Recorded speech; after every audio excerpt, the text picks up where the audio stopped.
Hello everyone, কেমন আছো তোমরা সবাই? আশা করছি ভালো আছো। তো চলে এসেছি নতুন একটা ভিডিও নিয়ে।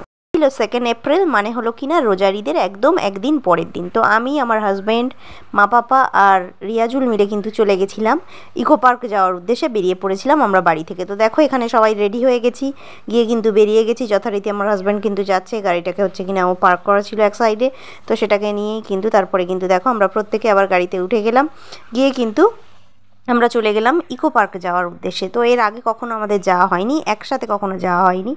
তো যাই হোক, এটা একটা ফ্যামিলি হপিং বলতে পারো। তো আমরা বেরিয়ে পড়েছিলাম, আর সামনেই দেখো বসেছে আমার হাজব্যান্ড, আর এদিকে হচ্ছে কিনা আমার পাপা। তো আমরা কিন্তু এই গল্প করতে করতে বেশ সময় কাটাতে কাটাতে কিন্তু পৌঁছে গেছিলাম ইকো পার্কে। যদিও কিন্তু একেবারেই ভালো লাগেনি ইকো পার্ক। তো এর থেকে আমার মনে হয় যে কলকাতাতে আরও অনেক ভালো ভালো পার্ক রয়েছে। তো যাই হোক, দেখো চলে যাচ্ছিলাম, যেতে যেতে দেখে নিলাম একটু পাটুলির দিকটা, এই হলো কিনা আইটিসি রয়্যাল। আর তারপরে কিন্তু এরকম রাস্তায় সৌন্দর্য উপভোগ করতে করতেই আমরা পৌঁছে গেছিলাম এখানে। দেখো সব গেটগুলোতে এখানে পার্কিং বুক ছিল একদম। তো যার কারণ হচ্ছে কিনা আমরা কিন্তু শেষে গেট নাম্বার 5-এ গিয়ে কিন্তু আমরা গাড়িটাকে পার্ক করতে পেরেছিলাম।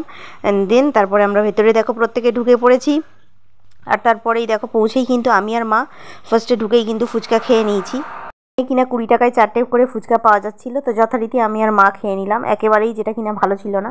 আর তারপরেই কিন্তু যথারীতি অ্যাজ ইউজুয়াল সবার পছন্দের আলুর চিপস একটা কিনে নিলাম, নিয়ে কিন্তু আমরা হাঁটতে হাঁটতে কিন্তু ভেতরে ঢুকে গেছিলাম। আর তারপরে দেখো ওই যে দেখা যাচ্ছে মুখোশের বাগান, মানে মাস্ক গার্ডেন। এখানে যথারীতি মুখোশধারী মানুষের সংখ্যাই বেশি আমার মনে হয় এই পার্কের আশেপাশে মানুষজনরা। তো যাই হোক, যথারীতি দেখেও নিলাম। আর তারপরে কিন্তু কী হয়েছিল, কী কী আমরা দেখেছিলাম সেটা জানতে হলে কিন্তু আমার নেক্সট পার্টটা অবশ্যই দেখো। And thank you.